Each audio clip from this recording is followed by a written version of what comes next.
Nerderotic.com. Today, we are going to discuss Odyssey and the Hollywood hypocrisy of I mentioned it in my video, I don't understand why everybody picked this film. Why is everybody going after Lupita Nyong'o and Elliot Page? This is totally new, and I just don't get where this is coming from. That playing dumb shit that is a way to make you explain your argument while they pretend to not understand what's going on. So they don't have to engage in the argument. And then they just respond with, I don't understand. It's such fucking bullshit. The happiest people on earth about the Odyssey controversy are DC Studios. So they can go fail in peace and announce their digital release, which is coming on the 28th. And it is completely overtaken the Supergirl conversation. They are thankful.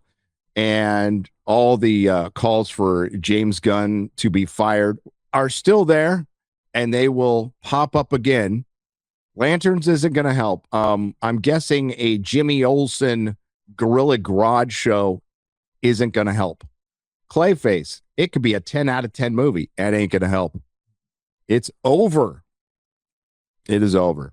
But first, I want to talk about the Odyssey. There's a lot of chitter chatter going on online with the Odyssey. And as I said before, there's a lot of people playing stupid. This is an argument technique. I would say that it is used quite a bit by the uber progressive left in Hollywood to obfuscate ideals. I can't say values, ideals that they believe in. And the diversity casting with the Odyssey is utterly ridiculous. It's made more ridiculous because there is nobody in the main cast of Greek descent or there's a couple people who are Greek passing. And that's acceptable to me. I don't know about you, but that's acceptable to me. The reason it's hypocritical, pointed out in my video, is this is an industry that likes to whinge. I'll use the British word whinge a lot about marginalized voices, representation, and cultural appropriation. They whinge a fucking lot about it. But when it comes time to give some representation to the country of origin of Homer's epic poem. Now, we don't know who Homer was. Could have been multiple people. Could have been a chick. Probably not, but it could have been a chick. I don't know. They were Greek. Greece is the country of origin. So when people go, you don't care about the Greek representation, I bring it up because of the hypocrisy. Because if they had Greek passing actors, I'd be fine. That's why. So to go, I don't know why everybody's so concerned about Greek people being in. It's because you made it an issue, Hollywood. You made identity an issue. It has been your obsession for the last 10 years. And you whinge about cultural appropriation when you are practicing cultural appropriation with the Odyssey, the kind that you used to complain about. John Wayne playing Genghis Khan. That's the kind of shit you would always bring up. Based, by the way. You would always, cost him his life. You would always bring this shit up. And then you're doing the same thing. So when push comes to shove, you'll hear people go, well, yeah, it's just payback. Okay. So you are practicing cultural appropriation. You are being hypocritical because it's payback in your mind. You're taking away something from somebody else based on their race and giving it as a hand-me-down to somebody else because you think you're a good white liberal Hollywood person and you have yourself convinced of that when you roll out of the rack every morning. There's no more arguments to be had.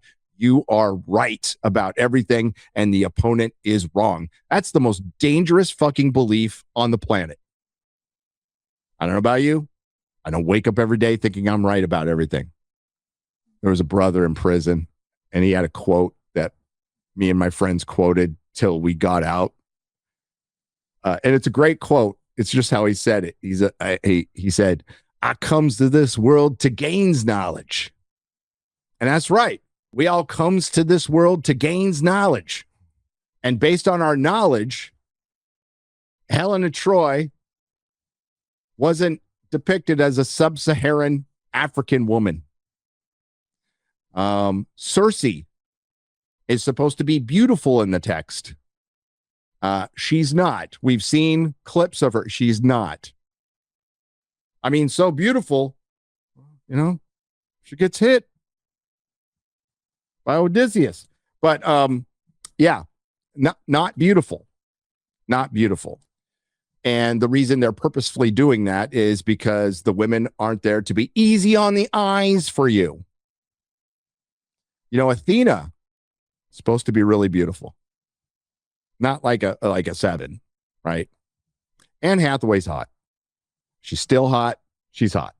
But it's the hot hypocrisy we're seeing from the media now, and every article that I just read the headline, there were in my last video, they were the same article. They said the same thing. They brought up Elon. They brought up Matt Walsh, and they know so little. It's like when Matt Walsh talks about this stuff, they know so little of what is generally going on in pop culture. So they just find names at the top that they can pluck without getting into any nuance of the argument. Now, they did kind of mention our boy Metatron. So hail to that. When one article, I believe it was The Atlantic, mentioned that, and one YouTuber says Greeks should sue Universal and Chris Nolan, and it was Metatron. Hail, brother. Who has just finished 3 Odyssey videos since I started recording this live stream. Nolan! Anna's a 6 or 7? She's above a 7. Chat is so harsh with their criticism. God bless you. Lupita! I fucking love Metatron. That crazy bastard. Anna's hot.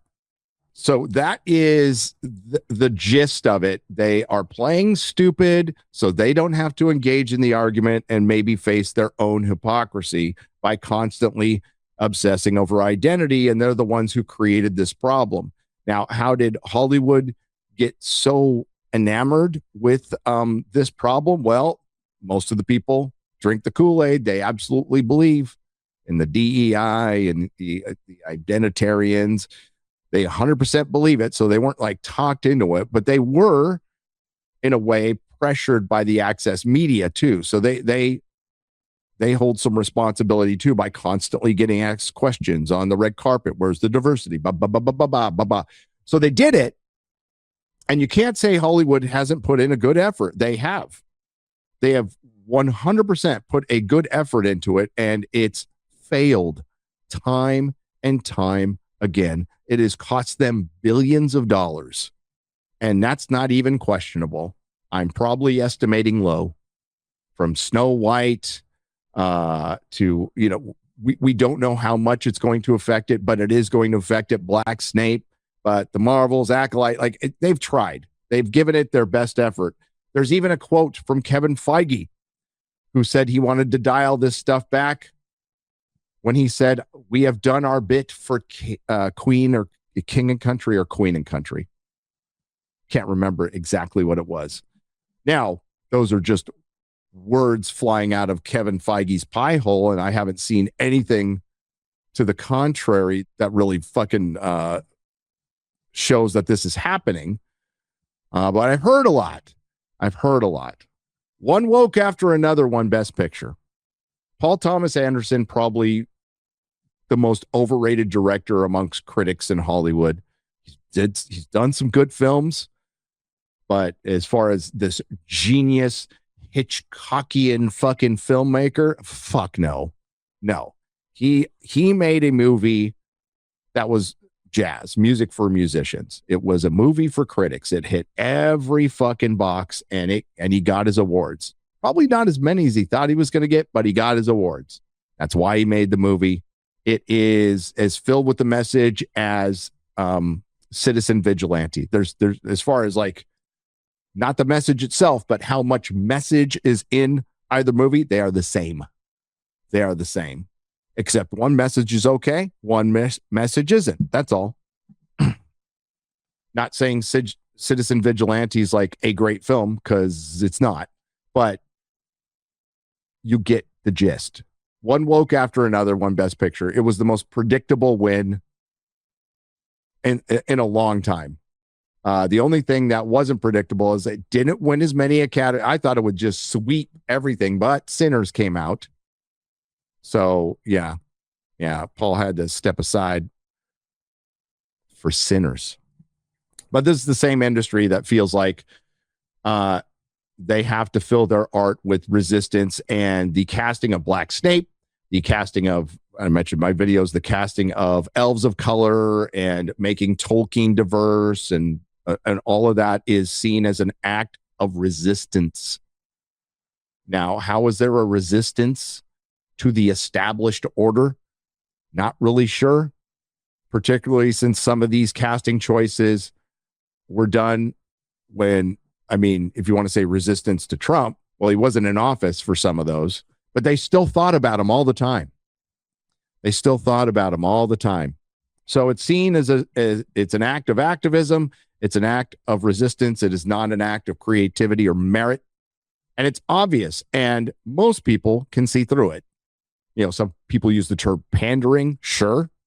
There's that too. But it doesn't make any money. But that's why I believe Chris Nolan did it.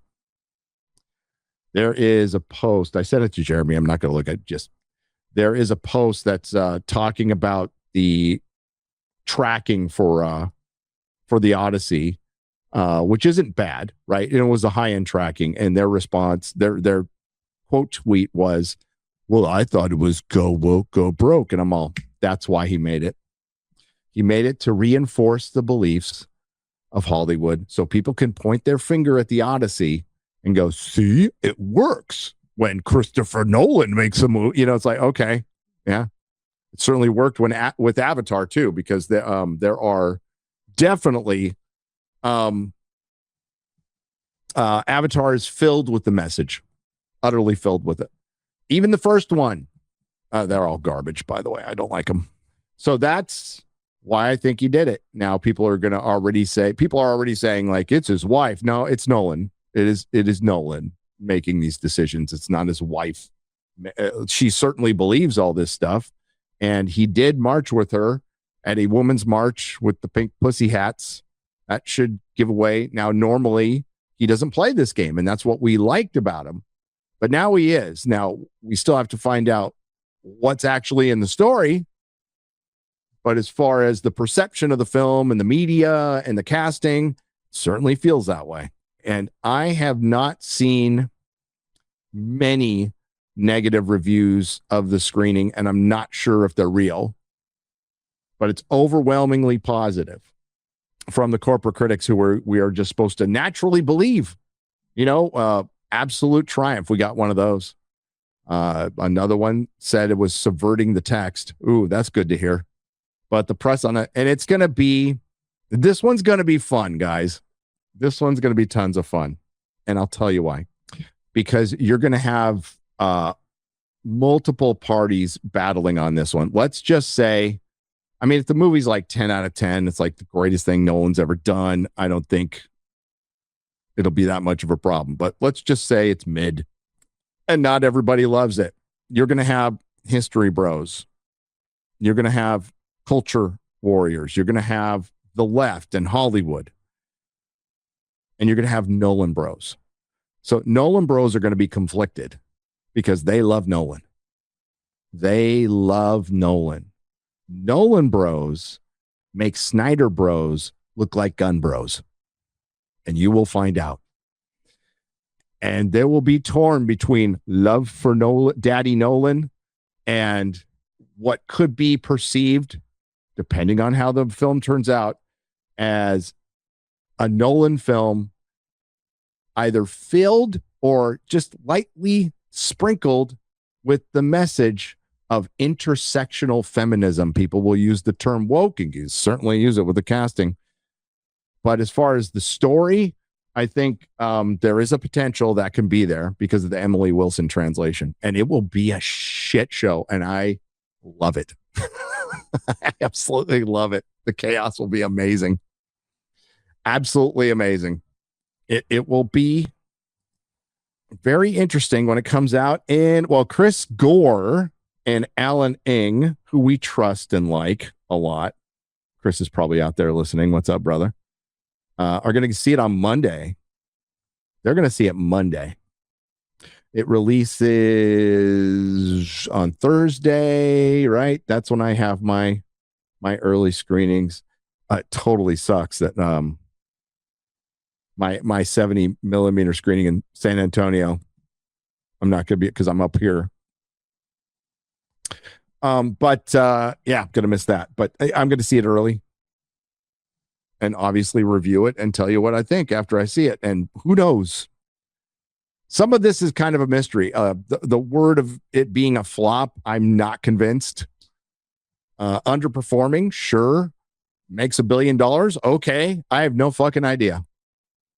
But it is following all the patterns of stuff that has failed before. So you cannot blame people for thinking this at all. Because some people just see Nolan as another guy in Hollywood and don't put him on this pedestal, right? Based on his numbers, he's very successful with his type of films. And of course, you have to consider Dark Knight and then take the Dark Knight out.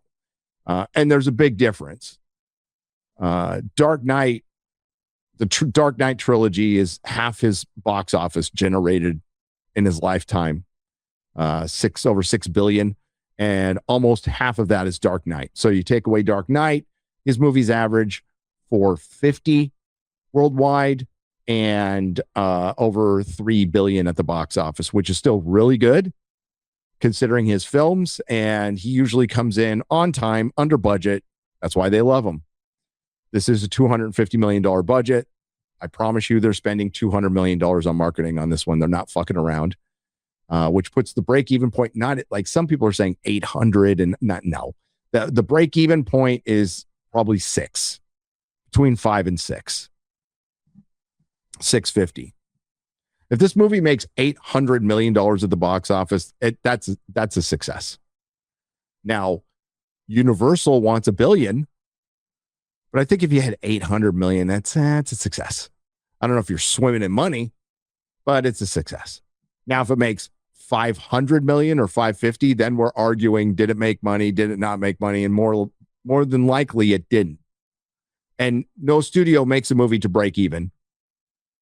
So they're not exactly, oh my God, we made $5. No, that's still not good, because on paper you made $5, but you're still losing money based on things like inflation, which can be effective over a couple of years, things like that. This is also a really fast shoot. Then there's the quality of it, which is what I'm more concerned with. I am not impressed with any of the trailers. You can take the diversity casting out, and I think, by the way, most people will be complaining about Matt Damon with that. And the costumes don't look great. They don't look fantastic. The color palette doesn't look fantastic. Looks kind of gray and murky. And instead of using Hans Zimmer, which would have been great, they got fucking Mandalorian guy, because they didn't have orchestras in 3,000 years ago, almost 3,000 years ago in Homer's time. But apparently they had screens, because according to Lupita Nyong'o, Homer didn't give women enough screen time. Enough screen time. Oof. Oof. So the Odyssey, I was not expecting the Odyssey to be the culture war punching bag. When I first heard it, I was very excited. I'm like, let's go. Let's go. I was not expecting it to be this. I was also not expecting Black Snape to be cast, and that turned into, so there's been some curveballs. There's a very predictable Supergirl. The only thing we were wrong on was just how bad it would flop, which is pretty bad. I don't know how it makes it to to June 28th for VOD. I really don't. That'll be interesting to watch. What if it disappears for a couple of weeks and then pops up on? That would be funny as fuck. Are we going to get Odyssey action figures? Do I get a Sinon action figure with male action? Do we get a Trojan horse playset? That is a good question. I'm guessing no. It's a very serious rated R movie. And another thing, like, I like a lot of Nolan's films, so I don't want to absolutely like shit on them, because even the ones I don't like, they're well made. They're technically well made. The guy deserves the respect he gets. Absolutely. A little pretentious. Okay, a lot pretentious. And I think Oppenheimer was his most pretentious film. And I got a bunch of shit for saying that. And I'm like, no, this is a pretentious film. You know, I love how they portrayed Oppenheimer as like, you know, he exclusively sleeps with communists and hangs out with them, but he wasn't a communist. No way. Is it going to flop? Well, it's going to have a decent opening weekend. Nolan films have legs, but it doesn't have Barbenheimer, and it's got Spider-Man coming out the next week. But after Spider-Man comes out, then it's a month of nothing. So it's hard to say. What will kill the Odyssey is if it's boring. If it's boring, it's cooked. Even in the positive reviews, the one thing I've heard, and these could be wrong, by the way, and I don't trust the corporate critics. The one thing I heard is a little slow at times. Which is no fucking excuse, because if you're taking Homer's Odyssey and you're putting it into 3 hours, you should have, boom, something happen a lot. Now, they've focused the trailers on the end of the story, which I'm wondering they're probably going to sprinkle throughout, and I don't know how much more. They're also, you know, putting in a lot of the Iliad. The thing with Elliot Page that a lot of people are overlooking is, and it's really obvious, is Nolan brought in a character from a completely different poem that wasn't written by Homer to cast Elliot Page, to force them in as a pity casting. Jay Longbone called it a pity casting, and I completely agree with her, but I think it's more than that too. I think it's a pity casting. That's a defiant cast. That's a finger to the man and Trump and the chuds, and fucking Nolan doing this shit is just like, what the hell? But then, you know, there's Paul Thomas Anderson's One Woke After Another. And that was done to ideally and politically support Hollywood and reinforce their ideas and show, look, these movies can win awards. Oh, yeah. Maybe I'm selling out to Nolan. I'm selling out to big Nolan. No, it's just, again, this is a guy who doesn't need to play these games, and he is. So that's why it's a little surprising now. I know Snyder fans out there, for some reason, they have a boner for Nolan. Some of them, not all, are like, I told you. And like, you might be right. You might be right. He's out of line, but he ain't wrong. John Campea gives us his thoughts about the anger on the Odyssey. Let's hear what he's got to say. Maybe it makes sense. I don't know. People who are currently online declaring that the Odyssey is going to be a terrible movie have not seen a single frame of the film yet. They don't know how the story is being adapted. They don't know the context of the world Christopher Nolan is building. And most importantly, they have absolutely no idea what Lupita Nyong'o's performance is going to look like in the film. She could step into this role and deliver an absolute masterclass in acting. She could give a performance so haunting, so captivating, and so powerful that it becomes the definitive highlight of the entire film. It could be an undisputed award-worthy turn that elevates the entire cinematic experience. But the people writing off the movie right now don't know if she's going to be great or not. And the truth, I'm glad that John Campea is here to point out that nobody's seen the movie yet. And we don't know. Now we can look past pattern recognition and seeing what has come before with casting like this and what a red flag it is for their approach to the lore and to the original text.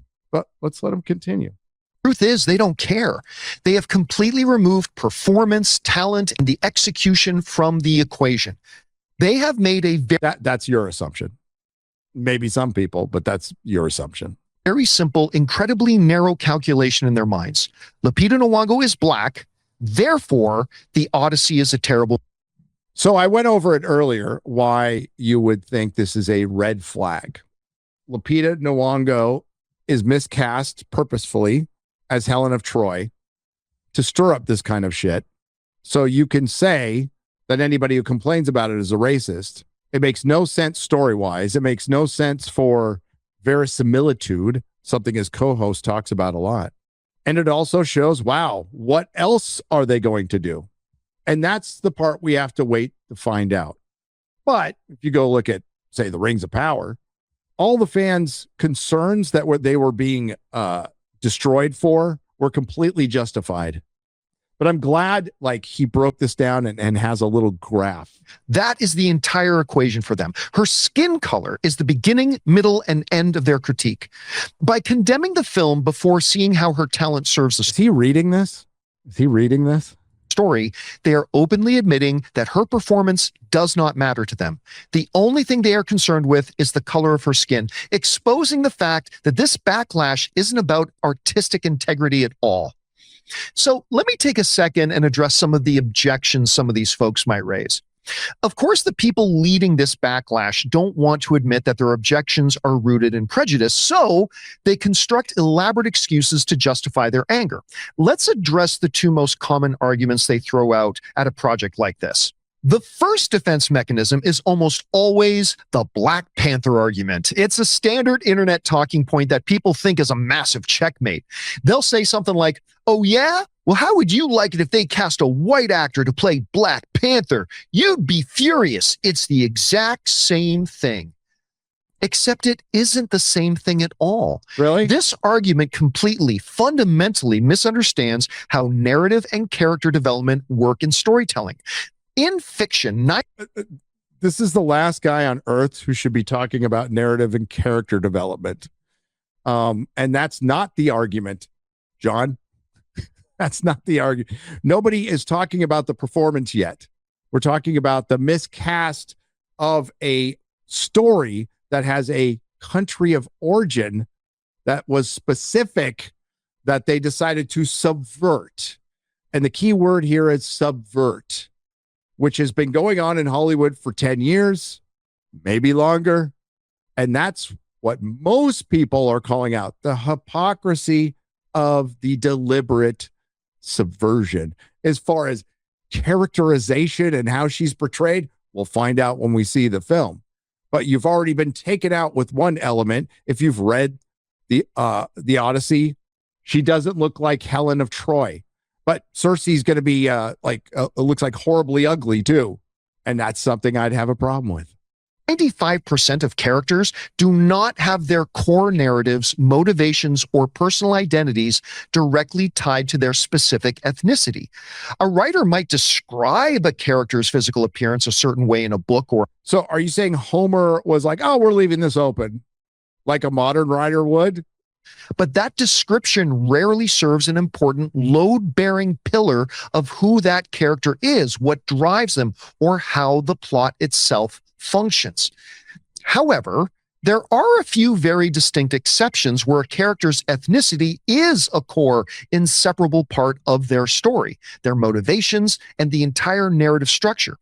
Black Panther is the textbook example of this exception.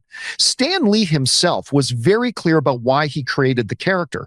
Black Panther's entire identity is completely linked to his being the king and protector of Wakanda, a fictional, uncolonized, Black African nation. Maybe it's because he's called Black Panther too. I don't know. Maybe. Hidden from the world. His race, his heritage, and his cultural. So John is saying the most obvious things in the world, and like, I dug this up and I got it figured out, everybody. And it looks to me like he's reading it. It looks to me this is a script. Who wrote that script? Was it Grok? Well, probably not from John. Chat GPT. Not really sure. background are the entire foundation of the narrative and his motivations. If you change Black Panther's ethnicity, the entire story of Wakanda, isolationism, completely collapses. Wow. I am blown away. I am blown away. Greece is a real country. It is. Wakanda is not. But it doesn't matter with Greece because Homer wasn't specific except when he was. Another clear example of this to me is Batman. Bruce Wayne isn't just a guy who happens to be white. Growing up with extreme generational white privilege and immense old money wealth in the specific societal structure of Gotham City is a defining load-bearing element of his background. Wow. Do you think Bill Finger and Bob Wayne thought about white privilege when writing Batman, or just him being rich? Do you think that's part of it? Fucking white privilege. Get the fuck out of here. It shapes how the city views him, how he operates. We should really keep Canadians from coming in the country. It's within high society and the specific legacy of the Wayne family that he carries. His background is directly tied to the narrative and the reality of his character. But when you look at a mythological figure like Helen of Troy, her core narrative function is the face that launched 1,000 ships. What picture are we using here? Has nothing to do with her being white or black. Her story is about a White-armed. woman of unparalleled, captivating beauty whose existence sparks a massive, epic conflict between nations. Her motivation and her place in the narrative are defined by her beauty, her tragedy, and her presence, not the specific geographic undertones of her skin pigmentation. Changing her race doesn't break the thematic or narrative integrity of the Odyssey the way changing T'Challa's race would Yes, it does. Because Helen of Troy is from a specific location that isn't sub-Saharan. So with your argument, then just make Batman black. He could still be rich and privileged. The second objection we see is people saying, look, there's nothing wrong with just wanting characters to stay the same as they have traditionally been described. I just want visual accuracy to the source material. And you know what? I actually agree with the core of that statement. It is completely okay to have a personal preference. If you grew up reading classic mythology and visualizing Helen of Troy's specific way based on traditional descriptions, it's perfectly natural to have an ideal image in your mind of what that character should look like on screen. However, that argument completely loses all of its validity and integrity when you call the out a second black you person. claim that a deviation from your preference completely destroys the entire movie. We all have preferences when it comes to film adaptations. We might prefer a character to have a certain hair color, wear a specific costume, or speak with a certain accent.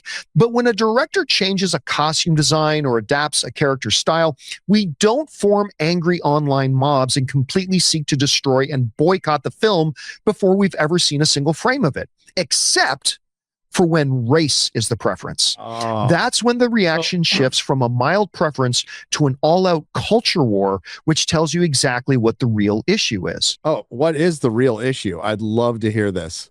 What's the real issue? The real issue couldn't be that we've seen this before, and the real issue couldn't be in the motivation behind the casting, which is identity politics, which is specifically done as an act of activism, which is done to flip the finger to some of Western civilization and its core, because it's okay to change those things, but God forbid you change anything else. Now let's take a second and talk about the inconsistency and the constantly moving goalposts. The sheer inconsistency of this outrage becomes incredibly obvious when you look at how these same crowds react to other massive changes made to So generalization about a generalization. Okay. Let's go. beloved source materials. They constantly move the goalposts to fit their outrage. Take the upcoming Harry Potter HBO series, for example. Oh, yeah, I've let's talked bring about this this up. before. The internet lit. Tell me about Harry Potter. Has John Campea read Harry Potter? Has he read it as much as I have? Has he read it as much as Ryan has? Or Blabs? Majority of the Harry Potter fandom is absolutely against the Black Snape casting. I'm guessing that's what he gets to. up with anger when it was announced that a black actor would be portraying Severus Snape, with people screaming that it was a betrayal of the books because they are changing the character. But where was that absolute burning rage when the original film adaptations cast Alan Rickman? And don't get me wrong, Alan Rickman's the man. He was absolutely magnificent as Snape, and we all love his performance. But factually speaking, Severus Snape is 31 years old in the. This is something he had to look up on his script. It was brought up, John Campea, if you were around, it was brought up.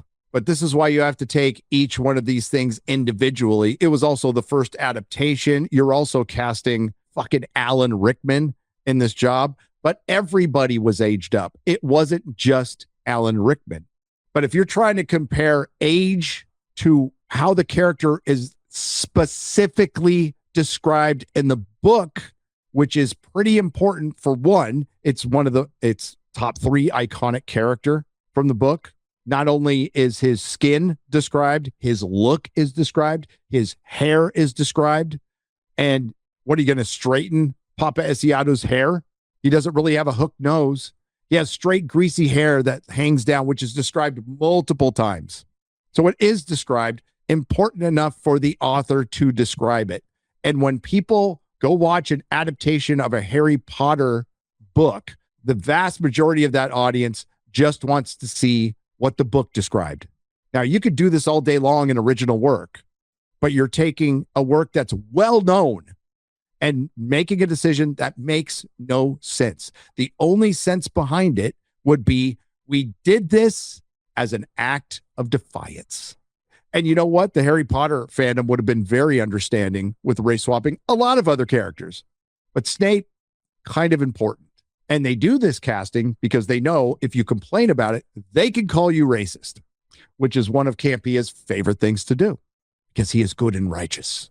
Alan Rickman was in his mid-50s, literally decades older than he is in the book when he started playing the role. That is a massive fundamental deviation from the source material that completely shifts the timeline and dynamics of the character's generation. Yet, there was no widespread boycott, no accusations of an agenda, and no full-scale outrage over a 20-plus year age gap. Why do we object so violently to one specific type of physical difference from the source material while we completely ignore another completely different because physical... Alan Rickman looks more like Snape than Papa Asiatu, and you have to separate the film from the TV show. The TV show was supposed to give us a more faithful adaptation. Those are the words of Casey Bloys. A faithful adaptation. We see a casting of Black Snape, then we start questioning how faithful this adaptation is. As many of us have said, don't think it's going to affect the popularity of the show for the first season at all. Snape isn't in it that much, but it certainly fundamentally changes the adaptation as time goes on because you're bringing in real world themes to things that already dealt with those themes allegorically. It was completely unnecessary, and they cast somebody. So think about this. They cast an actor because he was Black. Why? Because Hollywood's constantly making an issue of this. They are obsessed over identity, and they want to use it. They use it. They don't give a shit about any of this stuff. They want to use it. Description from the source material. Look at how history and the art treat the portrayal of Jesus, for example. For centuries, in countless massive Hollywood epics, the traditional paintings, Jesus has been portrayed by white European actors with blue eyes, which is historically and geographically impossible for a first century Jewish man from the Middle East. Where is the massive online outrage demanding historical and source material accuracy here? It doesn't exist. Because that specific change doesn't trigger their cultural. You're going to bring up a God you don't believe in? Okay. We're not talking about the Bible. So throwing in we're kitchen sinking here, and we're not dealing with Lupita Nyong'o in the Odyssey and why this specific casting. And does he even get into Elliot Page? We even saw this years ago with the remake of Battlestar Galactica, my all-time favorite television show. When Ronald D. Moore announced the project, a massive wave of fans threw a tantrum. They did. Because Starbuck was being changed from a man to a woman being portrayed by our beloved Katie Sackhoff. They claimed it ruined the integrity of the original show. But it's fascinating to note that those exact same outraged fans didn't say a single word about the fact that Colonel Ty, who was played by a black actor, Terry Carter, in the original series, was changed to a white actor, Michael Hogan, in the remake. And he was awesome in it, by the way. The silence on that change was deafening. The goalposts are constantly being moved. He's talking about goalposts while throwing up specific examples which are extreme, and there certainly was a lot of backlash with Katie Sackhoff, and she won people over with her performance. The problem is it was Battlestar Galactica. It's not Homer's Odyssey, okay? We're talking about a show that lasted 2 seasons. A change to a character is completely fine and ignored right up until it involves a person of color taking on a traditionally white role. Now, look, when you strip away all the excuses, the fake concerns over historical accuracy, and the deeply... Oh, they're all fake concerns. Yeah, because people are bitching about the armor and stuff. Just totally fake. Flawed arguments, it brings us to a very simple conclusion. When the race, gender, or physical appearance of a fictional or mythological character is not absolutely vital to that character's core story, motivations, or narrative themes, we need to step back. We need to stop the preemptive outrage, let go of the rigid gatekeeping, and allow directors and filmmakers the creative freedom to cast whoever they believe is the best performer for the job. Do you think Lupita Nyong'o was the best performer for the job? Do you believe that for 1 second? Fake concerns, by the way, because he minimizes it, because John's right about everything. He's on the side of the good and the righteous, and not on the side of corporate Hollywood and Mr. Absolute Triumph. And as he reads this, Rob has forgotten more about film than John will ever know. John got in early. He was a host. He thinks he created the movie space. He doesn't like what it's turned into because people wanted more authenticity from a creator and somebody who's got the balls enough to say, you know what, this is bullshit. And it's bullshit because we know the motivation behind it. Don't sell me that this is the best person for the job. Stop it. Christopher Nolan didn't cast Lupita Nyong'o to check a box or fulfill an internet agenda. He cast her. Really? Where is your proof of that? Where is your proof of that? Because I have proof. It's called the DEI rules of the Academy that you can go right now to the Oscars website and read. Because he is Christopher Nolan, and he believes she was the absolute best actress to bring his vision of this character to life. When the Odyssey finally does hit theaters, I might love it, or I might walk out of the theater completely disliking it. Christopher Nolan is a genius, but even geniuses make movies that don't land with everybody. I personally did not love Tenet all that much.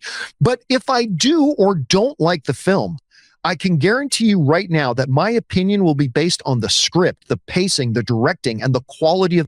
And that's what my opinion will be based on. The storytelling. It will have absolutely nothing to do with the color of Helen of Troy's skin. Let's stop judging movies based on an online agenda. Wait until the lights go down in the theater and judge the work on its actual merits. Well, I think instead, so he thinks you're all a bunch of sheep and lemmings. Let's not judge it on an online narrative. I believe you come up to you with your opinions on your own. Now, John may see the audience for his channel like that. They do skew a little young, because he talks about a lot about Marvel and stuff. But yeah, I wouldn't make any preconceived notions about that. As far as, hey, I'm not reading this. This is just a response off the top of my head right now. I don't need to write a script or look up anything about Harry Potter. And listen, I want to end with this. This shouldn't be an us versus them or an us versus you sort of situation. We're all movie fans, all of us, you, me, all of us. We have far more in common than we don't. We all love thrilling action, great storytelling, being made to feel things only a great movie can make us feel. We all agree on that. So let's allow our directors to make the movies they want to make. Go see them together. Nobody's stopping them from making the movies they want to make. We are simply reacting to the movies that they make. Nobody's stopping them. We don't have control over that. But we are being fans, and we are certainly going to judge a trailer because that's what it's fucking for, whether it's good or bad. We covered 3 today. That was great. This is also something I don't need to fucking read. Yes, we're all movie fans. We all want to enjoy stuff. We all love art, but we hate it when art and industry and things we used to love have been circumvented and the use of the word subverted for a political gain, political point. That's what people are calling out. If anything was on the flip side of however John believes whatever his politics are, he would certainly be calling it out. On that point, you shouldn't have got so mad about those 2 robots in Transformers 2. And then like them or not like them based on the experience we had watching it. Maybe we'll celebrate together. Maybe we'll bitch and cry about it together. Either way, let's celebrate or cry about it for the right reasons. You're not liking it the right way. I am here to tell you, you could not like a movie or like a movie however the fuck you want. Let's be better. Let's not upset anybody. Coming from the guy who called fans basement dwellers. Pompous ass. Nerderotic.com. Please subscribe.